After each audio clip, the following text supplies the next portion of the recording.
Hi, boys and girls. It's Mr. Wasemann, and today we begin the drafting process of our creative writing stories, the realistic fiction that we have been thinking about for the last couple of weeks.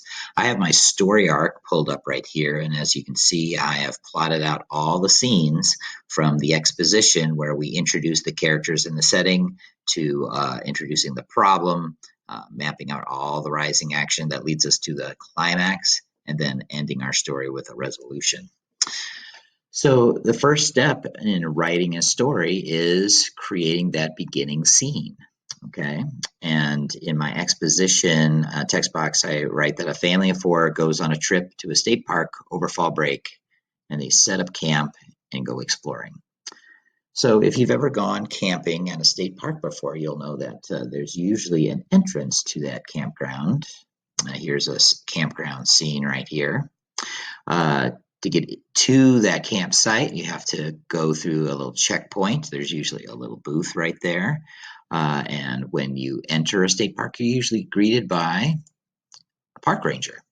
So, in my mind, that is how I want my story to begin. So, I started drafting the beginning of my story, and it looks something like this. It was a sunny summer day. The Callahan family were going on vacation. Mom, Dad, 13-year-old Samantha, and her little brother Charlie arrived at Mountain State Park in the morning. Dad drove the family SUV to a small booth at the entrance of the park. A woman dressed in a tan shirt sat at a desk within the booth. She was a park ranger and she asked the family if they were camping or just coming to spend the day. Dad told her that they were camping. The ranger then leaned out the window and pointed to the road that would take them to their campsite. Mom thanked the park ranger, and the SUV began to snake along the gravel road leading into the campgrounds. Now, reading that piece of writing right there, you can kind of start to picture that scene. Now, you can start to picture what's going on with the story. But I don't know if you noticed that everything written down is kind of just telling, okay, what's going on. It's a summary of what the characters are doing. So right now, the reader is just kind of learning some facts about the story, but they're not really engaged in the story as much. Uh, when writers write fiction, they want the reader to feel like they're actually there, to be experiencing what the characters are doing too. So, one of the ways that they do that is instead of just summarizing what's happening to the characters, they write it as if it was like part of a movie, as if the scene was playing out in front of you. So, here is another introduction or beginning to my story, and it reads a little differently. "We're here," Dad announced triumphantly. Samantha looked up from her phone and saw nothing but trees. The Callahan family SUV pulled up alongside a small booth at the entrance of Mountain State Park. A woman dressed in a tan shirt sat at a desk within the booth. She opened a little window as the car came to a stop. "Are you here to camp or just spending the day?" she asked. "We're camping," Dad answered. "Reservation is under the name Will Callahan." "We're going to explore the cave," Charlie added excitedly from the back seat.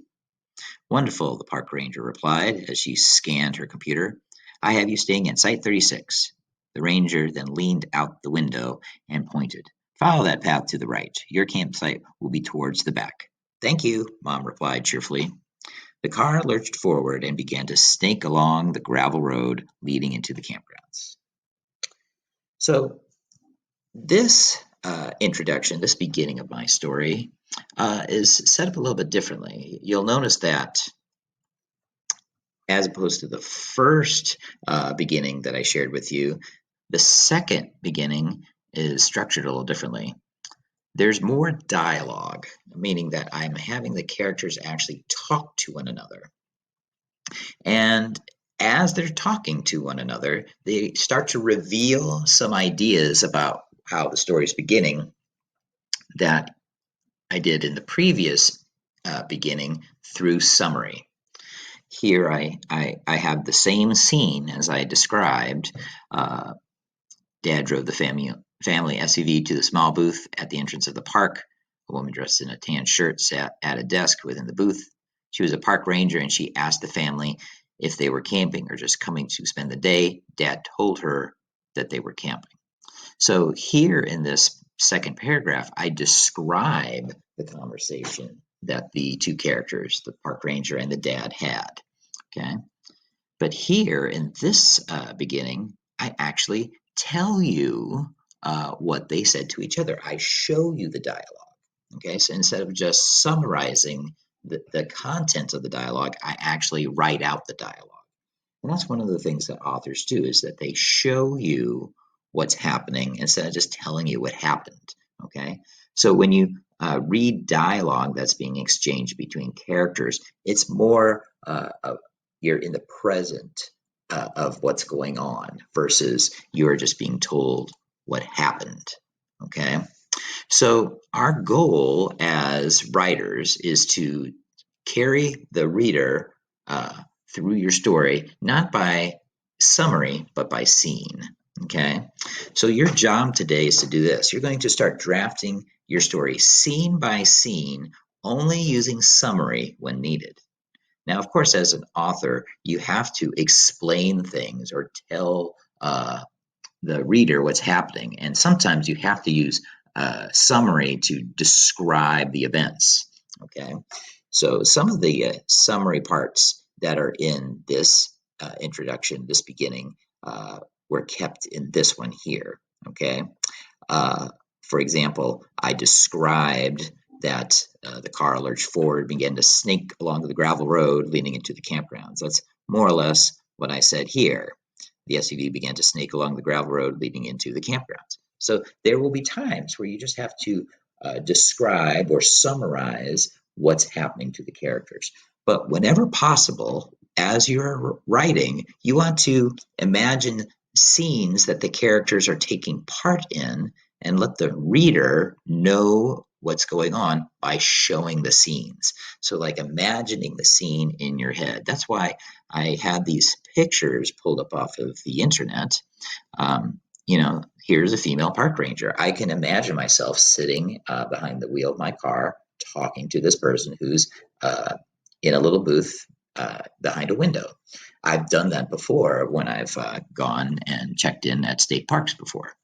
So this is why those small moment stories from our real life really help us as writers kind of fill in the details that we are imagining our characters are experiencing. So that's what I want you to try this morning as you start your drafting. I want you to start writing the beginning of your story, describing that exposition scene, but wherever possible, instead of just summarizing what the characters are doing, just telling me what happened to the characters. I want you to take me into their world a little bit. I want you to actually start to describe the scene as if it was playing out in front of you. Okay. Try to work some dialogue into your story and see how that helps tell the story in a different way other than just summarizing. Remember, as storytellers, we want to share scenes, not just summarize. Okay. We will talk again tomorrow, and I hope that you have a good day of writing, and we will talk again soon. Thanks.